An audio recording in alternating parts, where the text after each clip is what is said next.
अस्सलाम वालेकुम नाजरीन, मैं हूं एडवोकेट AR सिद्दीकी और आज मैं जिस कानूनी मौजू पर बात करने जा रहा हूं उसका ताल्लुक अदालत इंसदाद दहशतगर्दी इस्लामाबाद की जानिब से मशहूर सहाफ़ियों जो कि सोशल इन्फ्लुएंसर भी हैं, यूट्यूबर्स भी हैं, डॉक्टर मोहित पीरज़ादा, वजाहत सईद, साबिर शाकिर, हैदर मेहदी, आदिल राजा, शाहीन सहबाई, इनको उम्र कैद की इन एब्सेंशिया सज़ा सुना देना है।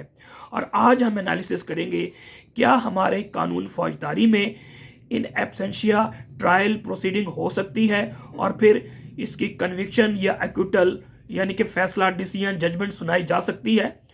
लेकिन इससे कबल मैं ज़रूर ये बयान दूंगा कि जो सज़ाएँ सुनाई गई हैं ये सुनाई गई हैं 9 मई 2023 के हवाले से, और इन पे जो चार्ज लगाया गया है उसका क्रक्स ये है कि इन्होंने रियासती अदारों के ख़िलाफ़ नफ़रत अंगेज़ बयानिया, अवाम में खौफ, इश्तियाल या बगावत को हवा देने की कोशिश की है, तशद्दुद को तरग़ीब देने या जवाज़ पैदा करने की कोशिश की है। अगर हम माजी में चले जाएं 9 मई 2023 में, तो ये वक़ुआ फॉल्स फ्लैग ऑपरेशन था, इसका सबको मालूम है। और फिर पूरे पाकिस्तान में इंक्लूडिंग इस्लामाबाद, लाहौर, रावलपिंडी, इसमें इंटरनेट बंद कर दिया गया था जहां पर ज़्यादातर FIR रजिस्टर हुई है।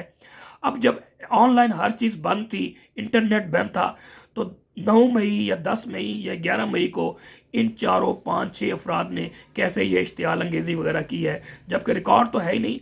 मुख्तसर ये है कि ये फॉल्स एलिगेशन या चार्ज लगाए गए थे, और यूं ही कह लें कि जो ताकतवर का निकला हुआ हर लफ्ज़ वो कानून होता है, यानी कि जिसकी लाठी उसकी भैंस।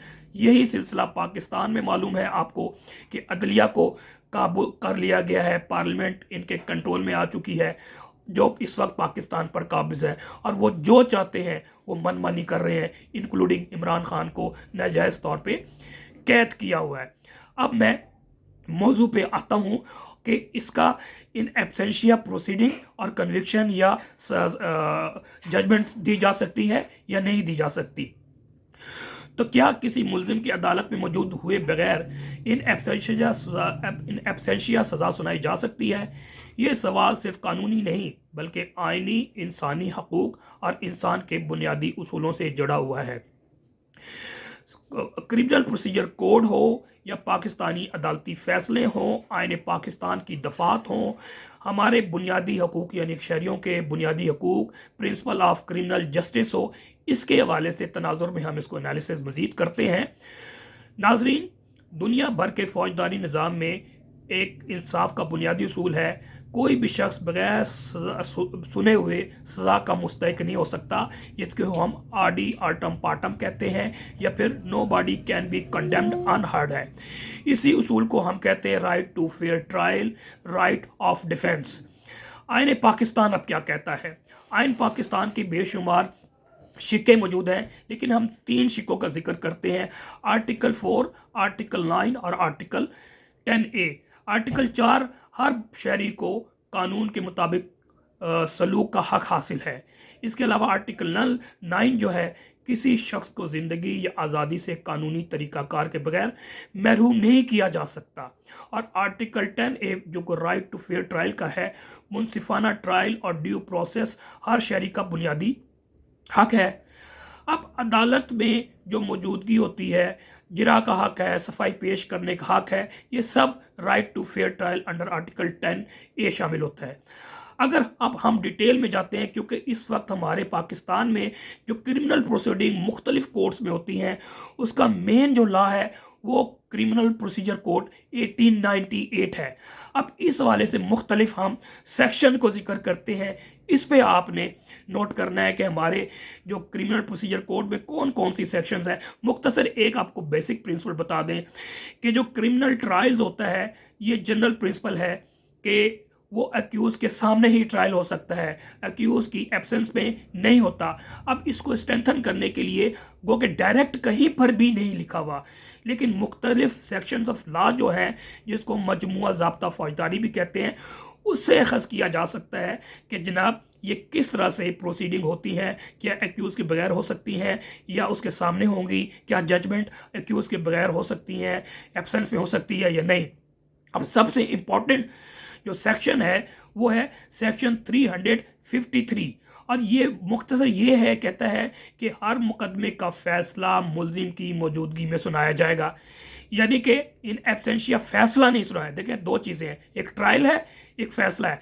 फैसला मुल्जिम की मौजूदगी में सुनाया जाएगा, उसकी एब्सेंस में नहीं सुनाया जा सकता, ये 353 कह रहा है। ये सबसे अहम फैसला है, और फैसले की वक्त मुल्जिम की मौजूदगी लाजमी या मैंडेटरी है। अब इसके अलावा हम सेक्शन से 342 है, ये कहता है कि मुल्जिम से ज़ाती तौर पर सवाल करेगी ताकि वो अपने ख़िलाफ़ आने वाले शवाहिद की वजाहत कर सके। इसमें आप जब ट्रायल शुरू होता है, शाते शुरू होती है, तो प्रोसिक्यूशन अपनी तमाम विटनेसेस लेकर आते हैं और फिर डिफेंस काउंसिल उस पर जिरा करता है। जब ये सारा एविडेंस कंक्लूड हो जाता है तो फिर अदालत मौका प्रोवाइड करती है मुल्जिम को अंडर सेक्शन 342, जिसको हम आम में कहते हैं स्टेटमेंट ऑफ 342। उसमें जो है ना मुल्जिम की प्रेजेंस ज़रूरी है। पहला सेक्शन आपको बता दिया जिसमें फैसला नहीं सुना सकते, फिर प्रेजेंस, इसका मतलब ट्रायल में भी मुल्जिम की ज़रूरी है 342 में। इसके अलावा जो फौजदारी ट्रायल होते हैं, मैजिस्ट्रियल ट्रायल, वो आप यूँ कह लें कि 241 से 249 तक होती है। इसी तरह जो सेशन ट्रायल होता है वो 265, उसमें ABCD और इस तरह के सेक्शंस मजीद है कि किस फेज पे स्टेज क्या है। तो मेन इसमें जो सेक्शन है वो 242 और 265F है। इसमें क्या कहा जाता है, शवाहिद मुल्जिम की मौजूदगी में रिकॉर्ड होंगे ताकि वो गवाहों को सुन सके, जिरा कर सके, अपना दिफा कर सके। ये ट्रायल के दौरान होता है, यानी कि जब शातें शुरू होती हैं तो जब प्रोसिक्यूशन के विटनेसेस अपना बयान करवा रहे होते हैं तो उस वक्त उसकी मौजूदगी ज़रूरी है। इवन जब जिरा होती है तो उस वक्त भी इसकी मौजूदगी ज़रूरी है। अब इसमें एक्सेप्शंस क्या है? एक्सेप्शन है 205 CRPC और 540A CRPC। ये क्या कहती है? ये आप यूँ कह लें कि मुख्तसर ये कि ये एग्जेम्पशन होती है जब ट्रायल शुरू नहीं होता, यानी कि जब सबनिंग प्रोसेस कोर्ट पे चलान जमा हो जाता है और कोर्ट जब समनिंग प्रोसेस में होती है, नोटिस कर रही होती है कि आप कोर्ट में आए, तो इसको समनिंग प्रोसेस कहते हैं। उस वक्त तक कोर्ट कॉग्निजेंस नहीं लेती। जब समनिंग प्रोसेस मुकम्मल हो जाता है तो फिर कोर्ट जो है इसको कॉग्निजेंस लेती है और फिर चार्ज फ्रेम करती है। जैसे ही चार्ज फ्रेम होता है तो ये कॉग्निजेंस वहाँ से स्टार्ट होता है। और उससे कबल जब समनिंग प्रोसेस होता है, मिसाल के तो 10-20 मुल्जिम है तो 4 मुल्जिम आ गए, बाकी रह गए, तो जब तक सारे मुल्जिम नहीं हो आएंगे या उनको प्रोक्लेम ऑफेंडर अंडर सेक्शन 87 नहीं किया जाएगा तो फिर कॉग्निजेंस नहीं शुरू होगा। लेकिन वो जो मुल्जिम आ रहा होता है समटाइम बीमार हो जाता है, कोई एमरजेंसी हो जाती है, कोई शादी ब्याह होते हैं, तो वो एप्लीकेशन मूव करता है, हर डेट में करेगा। जब वो नहीं आएगा वो 20 अंडर सेक्शन 205 के तहत उसका वकील या उसका कोई रिश्तेदार एप्लीकेशन मूव करेगा कि इस वजह से नहीं आ रहे तो आप मेहरबानी एग्जेम्प्ट कर दें, और नेक्स्ट डेट ऑफ हियरिंग में पेश हो जाएगा। और सेम सिमिलर जब कॉग्निजेंस ले लेता है तो फिर जो है 445 सेक्शन 540A जो है दैट कम्स इनटू एक्शन। उसमें मुख्तसर ये है कि ट्रायल बड़ा लेंथी हो जाता है तो कोर्ट में एप्लीकेशन मुल्जिम पेश कर सकता है कि जनाब मैं ड्यू टू दीज रीजंस हर तारीख में पेश नहीं हो सकता, तो आप मेरी गैर मौजूदगी में अपना मेरी प्रोसीडिंग कर सकते हैं, मेरा कौंसल पेश होता रहेगा। तो उसको परमानेंट तौर पे एग्जेम्पशन कोर्ट दे सकती है अनलेस के जब फैसला सुनाया जाए। जब फैसला सुनाना होता है तो फिर उनको कहा जाता है जनाब आप अपने मुल्जिम को पेश कर दें। तो ये एक्सेप्शंस मौजूद है। अब इसको फर्दर हम बढ़ते हैं। ये गैर मामूली इस्तिस्ना है, सज़ा फिर भी चैलेंज हो सकती है। मुल्जिम को गिरफ्तारी या पेशी पर दोबारा ट्रायल का हक मिलता है, यानी कि एब्सेंशिया में अगर सज़ा दी जाती है तो इस तरह की चंद नज़ीरें मौजूद हैं। लेकिन अदालत आलिया या फिर अदालत उज़्मा इसको नल एंड वाइड करार दे के तो ट्रायल दोबारा शुरू करने का हुक्म देती है। ये जजमेंट्स के हवाले से बहुत से फैसले हैं। इसमें चंद जजमेंट जो है वो Malik Ikhlaq Ahmed 2008 SCMR 951, Ziaullah Khan versus government of Punjab PLD 1989 Lahore 554। इसके अलावा 1992 SCMR 602 है। इसमें कहा सिंपल के गैर मौजूदगी में दी गई सज़ा आइन के आर्टिकल 9 और 10 की खिलाफ वर्जी है, सज़ा कालअदम करार दिया जाता है, मुलजिम के बगैर ट्रायल हक के दिफा की मुनाफी है। लाहौर हाई कोर्ट ने भी इसी तरह के मुख्तलिफ फैसले और दूसरी हाई कोर्ट ने फैसला किया है। आइनी हकूक़ की यह नफ़ी होती है।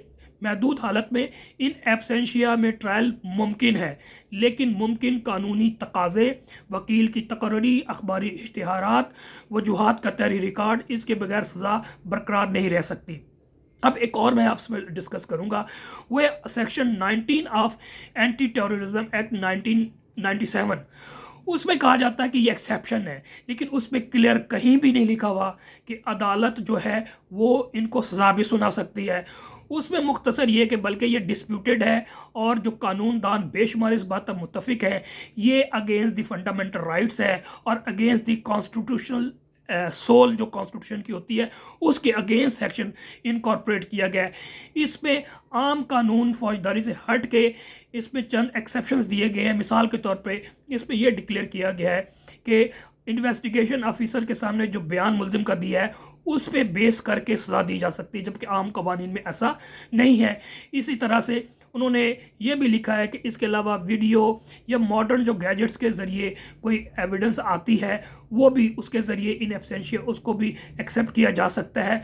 तो इस तरह के चंद इख्तियारात जो इंतज़ामिया को इसमें दिए गए हैं वो कंट्राडिक्शन है, लेकिन इसमें कहीं पर नहीं लिखा हुआ कि मुलजिम के ख़िलाफ़ ट्रायल इन एब्सेंशिया हो सकती है और उनको सज़ा सुनाई जा सकती है।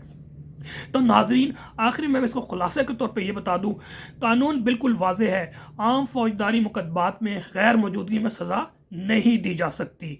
मुलजिम की मौजूदगी आइनी हक, कानूनी तकाजा, मुनसिफाना ट्रायल की बुनियाद है। अगर सज़ा इन एब्सेंशिया हो तो वो चैलेंज हो जाएगी, अदालत कालअदम करार दे देगी, दोबारा ट्रायल का हुक्म दे देगी। अगर आप वकील हैं, कानून के तालिब इल्म है या किसी फौजदारी मुकदमे से मुतासिर है तो ये जानना बेहद ज़रूरी है। इंसाफ सिर्फ सज़ा का नाम नहीं बल्कि इंसाफ एक पूरा तरीक़ाकार मुहैया करता है। अगर मेरी वीडियो आपको पसंद आई है तो आप इसको लाइक करें, सब्सक्राइब करें, बेल आइकॉन को प्रेस कीजिए, मैक्सिमम शेयर करें और कमेंट्स करके बताइए कि अगर कोई बात आपको समझ नहीं आई या आपके जहन में कोई सवाल आता है तो आप कमेंट्स करें। इंशाल्लाह मैं तसल्ली जवाब देने की कोशिश करूँगा। नेक्स्ट वीडियो तक के लिए इजाज़त दीजिए। अल्लाह हाफिज़।